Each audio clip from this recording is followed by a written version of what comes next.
朋友们，大家好，我现在德国南部，这次呢过来有点事儿，同时呢也跟我在大学时候一个同学，我认识他已经28年了，见了个面。他是我为数不多的，或者说非常非常少的在德国认识的朋友，一直保持联系，所以呢算得上我一个非常好的德国朋友吧。因为我发现过来呀，交朋友真的不容易，加上呢我自己这个职业原因，我很少出去呢跟德国人现在有什么交流，所以我在德国其实真正算得上朋友的，就是大学时代认识的，有些是同学，有些是朋友，但真正还有联系的，因为我已经毕业25、26年了啊，真正有联系的真的屈指可数，一个巴掌都不用就数得过来。他毕业之后呢，也自己开了一家小的公司，有没有雇人我不知道，反正业务还有那个业绩吧都还不错，因为他自己买了一栋房子，在那个德国南部，可能价格也不会特别低。这房子说来说去，可能你们或者我们作为华人、作为中国人很难理解，他是从他母亲那里买过来的，也就是他要付钱给他的母亲，因为他的母亲老了嘛，有可能现在有80多岁，大概是5、6年前就把那个房子是卖给他，没有给他呀，是卖给他的啊，按照市场价格。现在德国我觉得也不算少见吧，反正他就买下来了，也贷了款，现在正在还贷吧。然后我昨天跟他见面了，他告诉我，他说他还想另外买一栋房子或是一套房子，从他的谈话来说是一栋。他说，但是现在这个德国南部的那个房产的价格太高了，动不动一栋房子至少要60、70万欧元，也就是人民币500多万吧。他说目前看来，他觉得不是买房的好时机，因为到处这个房价那么高，他也不知道是否能保值。他买下来是想作为投资保值作用，然后如果说现在如果房价太高，今后买下来不保值或者还贬值怎么办？他说到这的时候呢，又谈到为什么他认为或者他担心房会贬值。他说，目前德国经济虽然不是那个媒体上面说的那么差，但是呢，如果是考虑到比如说德国南部斯图加特这边呢，还有慕尼黑那边呢，是以汽车工业为主，或者汽车工业非常非常的重要，是支柱产业。但是呢，他说这些年德国汽车工业确实不行，他也不知道今后是不是还会继续恶化。所以，如果是这汽车工业垮了，然后连带的一连串的这个产业链啊、供应链，那么会影响非常大。所以他现在很担心啊，如果现在买房的话，今后房不保值。比如说，他举个例子，如果我花60万欧元买，那到10年之后、20年之后，只有一半，也就是30万，那我作为投资就亏本了，对不对？他说现在他非常的纠结，所以他现在每隔一周就看看房产市场。他说我关注它，看看这房产市场的走向怎么样，今后想买的话才没有那么没有头绪啊。我觉得他的想法是很对的。然后他说，像德国南部这些，他认识一家企业，其实因为 AI 嘛，这个人工智能的发展，有些德国小的公司，那个业绩也是非常好的。他认识一家的，他讲一个词，卖什么东西的，我没听懂，后来我也没有继续问他。他说那家企业啊，卖的特别的好，特别疯，很多那个业务都销往中国，可能是比较重要一个什么器件嘛，需要那个人工智能的系统需要它，所以他说像这种产业在德国还有竞争力。但是他说，因为现在这个能源价格非常高，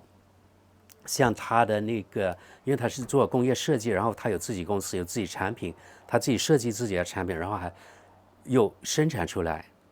原来他想找那个中国的，在那边中国那边生产，因为它量不大，都是小批量的，因为它主要是卖它的设计，卖它的品牌，不是卖量，不是走量，所以不是特别值得在中国那边，因为这个品控比较难把握，他自己告诉我。然后呢，这个路途那么遥远，有的时候如果是零件或是要什么备件，反应不是那么那个快速，所以他说不可操作。后来呢，他在东欧找了，比如说波兰还有捷克，也找了那个供应商。他说现在一直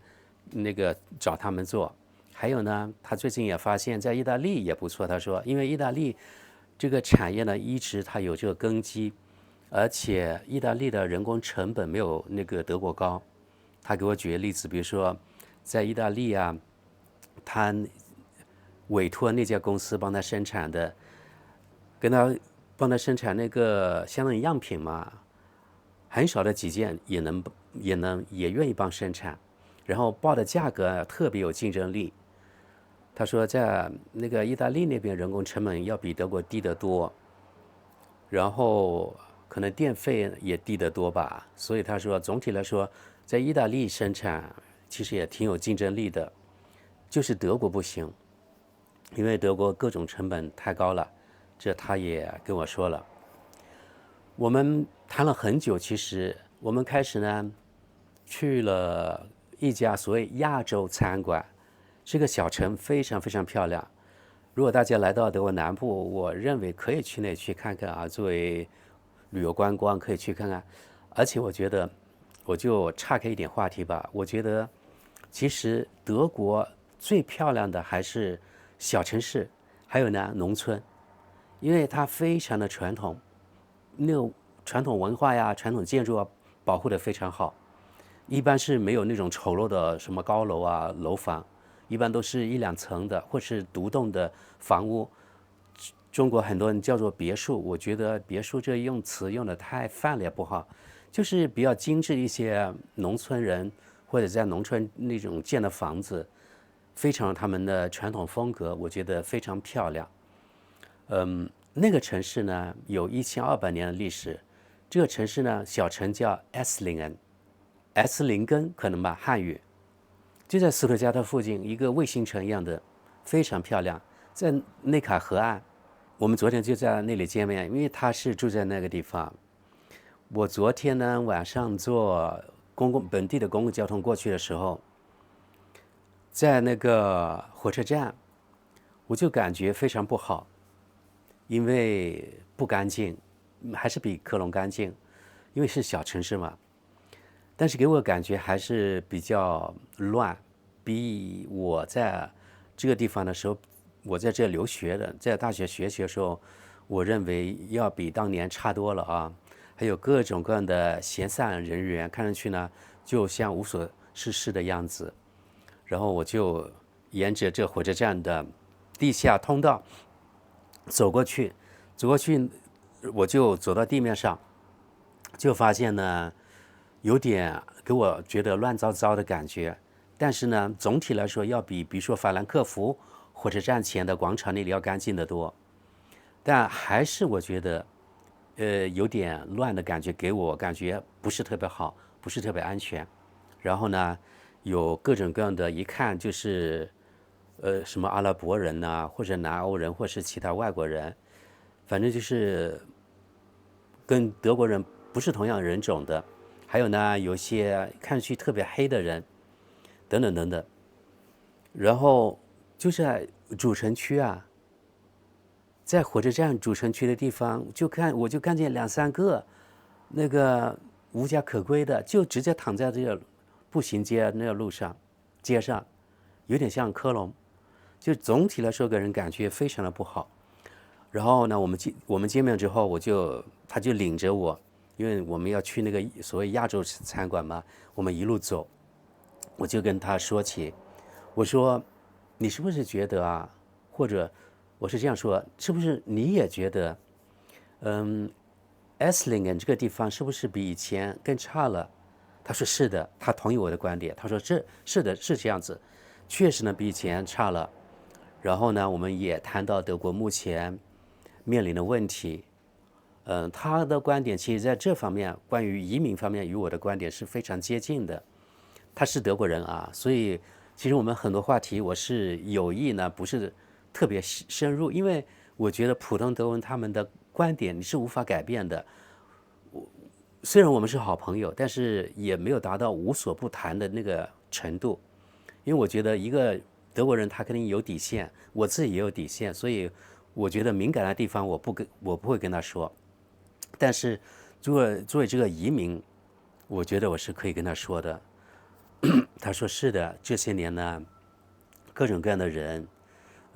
就进到德国来了，所以他也感到没有以前那么好。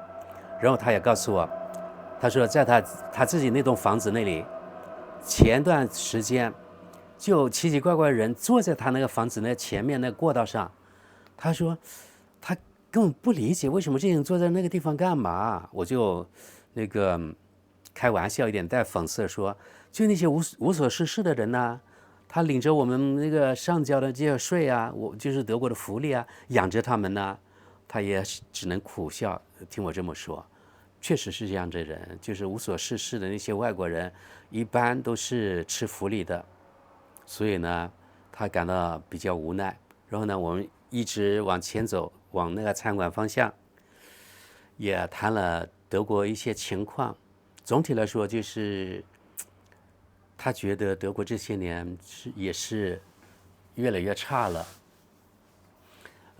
还有，我也告诉他了，我第一次正式告诉他，我说我跟我的德国伴侣已经讲清楚了，他也非常支持我。我说我想放弃德国国籍，我现在正在申请恢复中国国籍，我只是说申请啊。然后我说大概我还等半年左右，可能才有那个知晓是不是恢复成功。我说到时候我告诉你。当然他没有细问我啊为什么那个想恢复中国国籍，但是呢，后来我是给他解释了一下，我说呀，特别是过去这几年，自从冯德莱恩当了欧盟，叫什么，欧盟理事会主席，是叫欧盟理事会吧？欧盟委员会主席，对，欧盟委员会主席，他当了欧盟委员会主席之后。然后呢，我看到上届德国政府，比如说那个360度外长这种草包也能当外长，还有一系列操作之后，还有现在这几年由于俄乌危机，然后德国呢花了很多钱来支持乌克兰等等，还有什么支持中东的那个国家，你们也知道是哪个国家，我不想说名字。我说我的理念跟德国目前这个政府的理念呢，完全背道而驰。我说我没法把自己定位在德国人，作为德国人这个定位，我说我确实接受不了，我是德国人这个身份，所以我就毅然决定啊，申请恢复中国国籍。他没有说理解我是怎么样，也没有感到特别惊讶，反正就听我讲述呗。大概就是这样子，我跟他谈了很多，他也告诉我他今后的打算。当然他说，他是喜欢在他家乡这个地方，因为他觉得这里特别的好，他也习惯了。然后他的朋友啊都在这个地方，他说应该大概率他不会走，还是待在这个艾斯林这个地方。然后我们这个年纪的话，都面临啊，我们的父辈已经老了，至少80的，就八九十岁吧。然后他问了我，父母怎么样？我就告诉他，我说3年多前我父亲呢过世了，然后我母亲现在瘫痪，我们请个阿姨来照顾。说到这个呢，我们就有共同话题了，一个是说到德国的养老院，另一个说的呢，真正的这个照顾老人的问题，这2点我们都深入交谈了。然后他问了我，他说在德国，因为他知道相当于我的岳母吧，对吧？现在在德国养老院，他问我1个月多少钱，我说1个月呢，养老院开支呢是5000多欧元，然后呢，德国护理保险只是出1300欧元左右，也就是剩下的4000欧元要自己掏腰包自费。我的那个岳母呢，她退休金还算可以，有1800，也就是说自己掏出来每个月至少要2200欧元，另外掏的啊。退休金全部填进去还不够，还有个窟窿2200，所以呢，我说几年前就把他唯一那栋房子卖了30万，那满打满算，也就是可以支撑大概12年在那个养老院里一辈子辛辛苦苦的积蓄买的一栋房子，12年就全部消耗掉了，就这样子。他有点感到惊讶，他说那么贵啊？我说是呀，目前德国这养老院就这个价格啊，就这样。我说你有没有去过那个你们德国养老院？他说他没有去过。我说我可以告诉你，我去过2家德国养老院，不同的州，所以我可以说，德国养老院硬件来说真的太普通了。我不好意思用很差啊，因为他是德国人嘛，对吧？我就说太普通的，有点像青年旅馆那种单人间，其实没有德国目前青年旅馆单人间硬件那么好。只有一张单人床，那种护理床，而且也是比较老旧的，可能有10-20年了，我觉得。然后呢，那房间面积也不大，然后那个卫生间也就那样，反正给人干去呢，就觉得很压抑，整个养老院的气氛很压抑。他说这啊，里面的人都是这样等死的人。反正我说，如果一个养老院这样一个床位，一个小单间，要花5000多欧元，我觉得一点都不值，一点都不值。他对这个5000多欧元真的感到惊讶。不过呢，这目前真的是德国养老院的开支，也就人民币超过4万块一个床位，就一个单间，有一个小小的卫生间，其他都没了。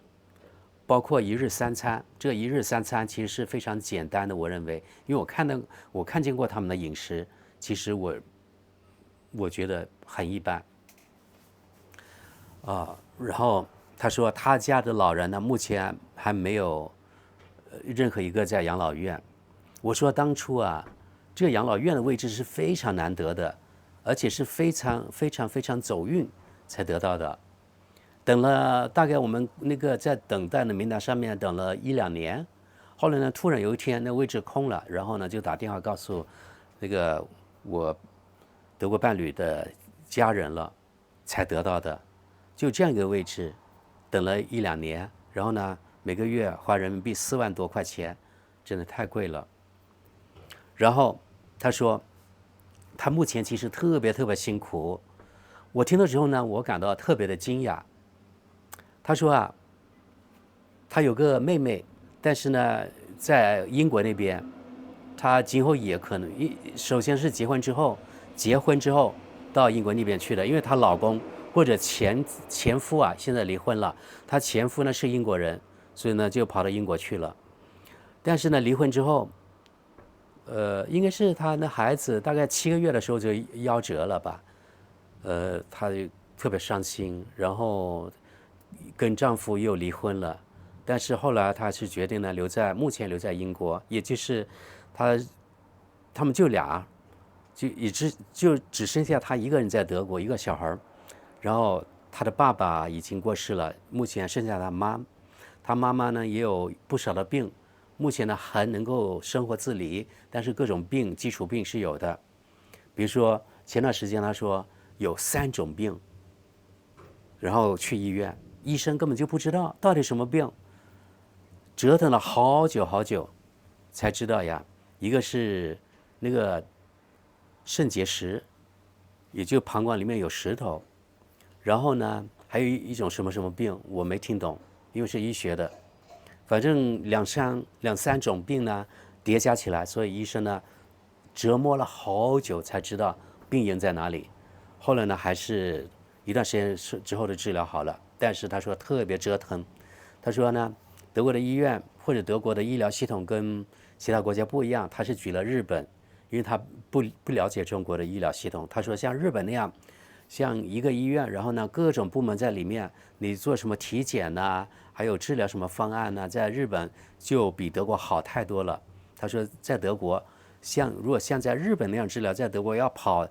起码10家医院，跑数百公里的路。他说，但在日本呢，在1家医院里面就搞定了。我心里想，在中国其实也一样，但是我不想太多在他前面相当于帮中国宣传一样。因为我觉得德国人其实普通德国人他认知已经固化了，你说的太多，可能他心里还反感，而且我也没有这个兴趣跟他说太多关于中国的东西，因为从他与我的交往来看，其实他对中国也没有因为我是中国人特别深的那种欲望去了解。虽然他去过一次中国，但是那个是出差的所以呢，我们就说到这个德国医疗系统的问题。他说在德国这个医疗系统太分散了，怎么样？然后呢，他说他还要照顾他家那个家族其他人。我说要照顾谁呀？因为呢，在德国一般来说，只是可能对自己父母他老了之后呢，可能好一些，对其他人一般是非常冷淡的。所以呢，他说他还要照顾其他人，我就有兴趣就问了。他说他有两个姨还是姑姑，因为那个德语词姨和姑姑是一个词，跟英语一样，对吧？不像中国，这个姑姑还有那个姨妈是两个不同的词，你一听就知道是说什么了。但在德语他就说他是个姑姑或是姨，你就不懂到底是谁。但是在这里呢是次要的，我没有细问反正就是那个跟他母亲或者父亲有血缘关系的那个姨还是姑有两个，他们呢没有小孩，另外一个呢还有一个叔还是舅有一个小孩，但是呢这个小孩呢是在他的叔或者是舅18岁的时候那个他的那个原来的前女友怀上的，后来就没有打胎。你们也知道，或者你们有些人也许不知道，这个在基督教国家这个堕胎呀是严格禁止的，至少呢目前在德国是非常不容易的要满足很多条件才能够堕胎。反正他那个这个叔叔的前女友就这样把这个18岁意外怀孕的小孩生下来了，但是呢跟他这个生物父亲呢是没有任何联系的。因为他跟他那个母亲呢是住在另外的州，可能离好几百公里吧，一直没有联系。为什么说到他叔，然后说到小孩呢？因为我开了一句玩笑，我说像你叔或是你舅他们，还有你姨妈，还有你那个姑姑他们，你都照顾吗？难道他们没有小孩吗？他说没有，只有呢我叔叔有一个，但是呢一直没有见过面，所以呢基本上等于是没有。我为什么问他？我说你这样照顾他，其实今后呢是有好处的，因为他们没有小孩，那么今后呢他们全部的财富什么别墅都归你了，对不对？他苦笑了一下，他说如果那样就好了。他说我的那姨妈呀，还有我叔叔他们呢其实都不是什么富人，没有负债就不错了，没有什么财富，也没有什么可继承的。他说我照顾他们完全是出于我自己的那个相当于那种良心，我们说的良心也是一种义务吧。他说如果不照顾他们，谁来照顾呀？我听到他这样说之后，我其实内心挺感动的，因为像这样的德国人太少了。然后我就告诉他，我说其实我德国伴侣的他们那个兄弟姐妹是非常非常好的人。我觉得可能是与他母亲当年这个榜样呢，做了榜样有密不可分的关系吧。我说当年他的母亲还健康的时候，整整照顾他的外婆，照顾了起码有10多年，就瘫痪那种照顾而且这个他的外婆呢是一直跟着母亲一起嫁过来的为什么呢？因为这外婆呀，当年她的丈夫在2战的时候就战死了，然后呢只有她这个女儿，这个小孩。当年你们也知道德国因为打仗死了好几百万人嘛，男人死了好几百万，也就是女大大的多于男的，所以你想找一个再嫁是几乎不可能的。所以呢，他当时呢，就他的外婆就没有在那个改嫁，或者没有改嫁成功，具体有没有试图去寻找新的丈夫我不知道反正就是一直呢带着这个我德国伴侣的母亲这样生活，然后呢后来就一起呢后来就随着他的女儿就是进入现在我德国伴侣的父亲的家里，组成了小家庭，一直跟着他的女儿，然后他老了之后也是老年痴呆，照顾了他起码10年。我每次看到去的时候看特别辛苦啊，照顾，所以我就觉得啊，我这个同学能够同时照顾3个老人，所以现在不用像我们这样啊，就全职去照顾他，但是呢有病啊什么之类的，他能够去管一下，就是真的很不错，很难得了。他说有段时间他是连轴转都忙不过来，因为只有他3个老人可能有各种各样的病，所以呢他说那段时间特别特别辛苦。所以他这么说的时候，我真的特别佩服他。我觉得这个人的良心真的非常非常的好，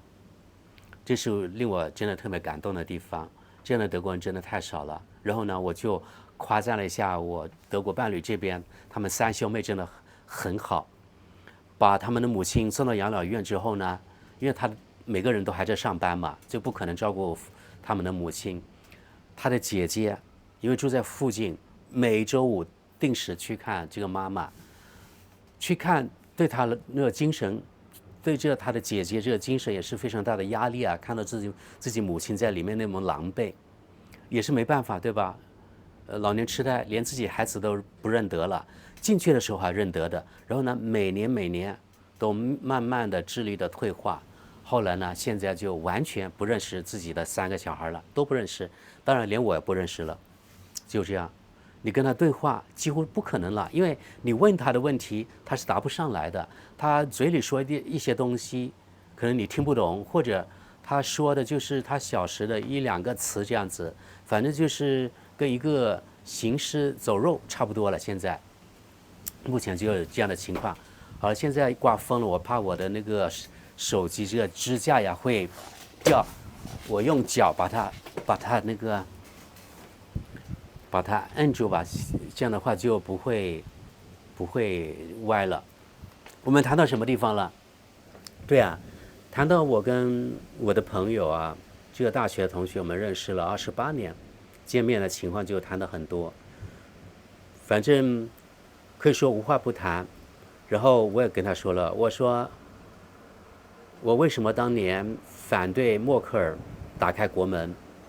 我说其实我不是反对外国人，我说德国肯定需要移民，我就跟他说了为什么。我说我们德国应该学习加拿大的打分制啊，引入德国急需的那些移民，而不是不分青红皂白就全部用进来的所谓他们说是难民，你就把它接收下来。我说德国只有8300万人口，不可能拯救地球80亿人口吧，对吧？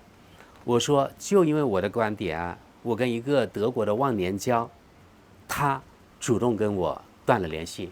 就因为我说了我的观点，我说我反对这样接纳所谓的难民，然后他就说我极右，